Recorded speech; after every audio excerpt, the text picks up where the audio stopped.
ভাই কি করছে ভাই? পরকিয়া। কতদিন ধরে পরকিয়া করেন? আমার নিজের রক্তে ফুফাতো ভাই। আচ্ছা 3 মাস কোথায় ছিলেন আপনি? আমি এটার 22 তারিখে হাতে না ধরেছেন।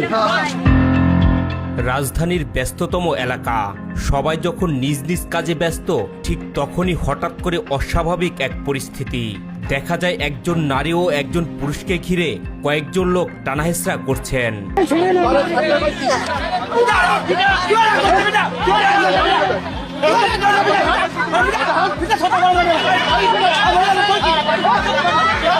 মুহূর্তেই সেখানে উৎসুক জনতার ভিড় জমে যায়। উপস্থিত অনেকেই ঘটনাটিকে দেখলেও শুরুতে কেউই বুঝতে পারছিলেন না কি কারণে প্রকাশ্য রাস্তায় এভাবে তাদের ঘিরে ধরা হয়েছে।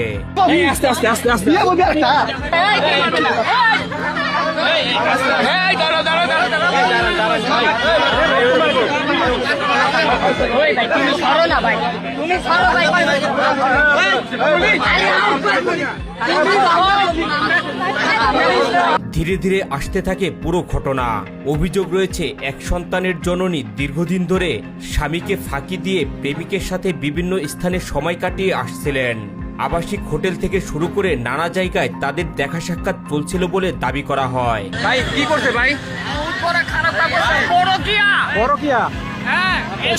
কি করো তোর? আচ্ছা এই কি আপনার স্ত্রী ভাই? আপনার ওয়াইফ? আমার ওয়াইফ। আচ্ছা হাতে না ধরেছেন। আজকে তুই যে ভুলটা করছো সামনে পাইলাম আমি স্ত্রী করবি তো সেই জন্য কথা তুই যে ভুলটা করছো টাকা তো না তুই তো উইকেল আর উইকেল না তুই আছে কাগজ দিয়ে ছাড়া দিবি পুলিশ আসলে একসাথে যাবে কাগজ দিয়ে ছাড়া দিবি তুই দে তুই সবই দে তুই দিবি কাগজ আমার জায়গা আরে কয়ের ভাগ করে দিছিস না তিন আমি চাই না এখনো দেই কাগজ দিতে নেই আমি চাই নাই আল্লাহ দেখছে না। স্ত্রীর আচরণ নিয়ে বিভিন্ন সময় সন্দেহ হলেও কখনোই তাদের হাতে নাতে ধরতে পারেননি স্বামী। তবে বেশ কিছুদিন ধরেই তিনি স্ত্রীর গতিবিধির উপর নজর রাখছিলেন। অবশেষে সেই সন্দেহের অবসান ঘটে। এক পর্যায়ে পরক্রিয়া প্রেমিক সহ স্ত্রীকে হাতে নাতে ধরে ফেলেন তিনি। কতদিন ধরে পরকিয়া করেন? পরকিয়া না ভাই। তাহলে আমার ফুফাতো ভাই 3 মাস কই আসছিল? 3 মাস কই আসছিল আমি দিগা? চাকরি দিয়ে করি আচ্ছা 3 মাস কোথায় ছিলেন আপনি? আমি এটার 22 তারিখে 6 তারিখে দেশ থেকে দেশ থেকে 6 তারিখ 3 মাস লাগে পালিয়েছিলেন, কোথায় ছিলেন? ভাই এটা ওই ভালো জানি কারণ আমি তো ওটা পারাইনি আমি জানি না ভাই। ঘটনাটি প্রকাশ্যে আসতেই আশেপাশের মানুষের ভিড় বাড়তে থাকে। এ সময় এক সন্তানের এই জননী নিজের স্বামীর চেয়ে বরং তার সঙ্গে থাকা ব্যক্তির পক্ষেই কথা বলতে থাকেন। এমনকি উপস্থিত জনতার কাছে হাতে পায়ে ধরে ওই ব্যক্তিকে রক্ষা করার চেষ্টা করেন বলে অভিযোগ রয়েছে। পা ধরার এবার এক লাথি দিব সব।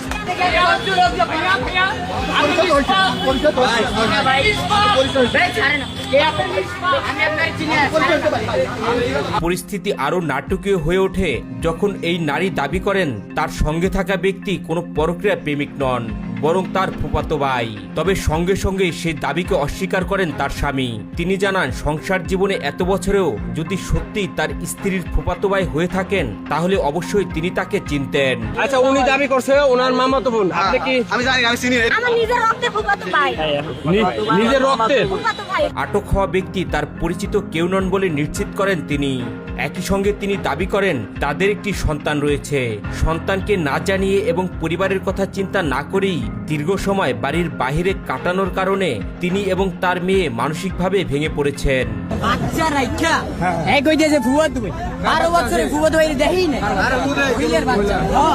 এক পর্যায়ে ঘটনাটিকে কেন্দ্র করে উত্তেজনাকর পরিস্থিতির সৃষ্টি হয়। পরে আইনশৃঙ্খলা রক্ষাকারী বাহিনী ঘটনাস্থলে পৌঁছে পরিস্থিতি নিয়ন্ত্রণে আনে এবং সংশ্লিষ্টদের পুলিশ হেফাজতে নেয়।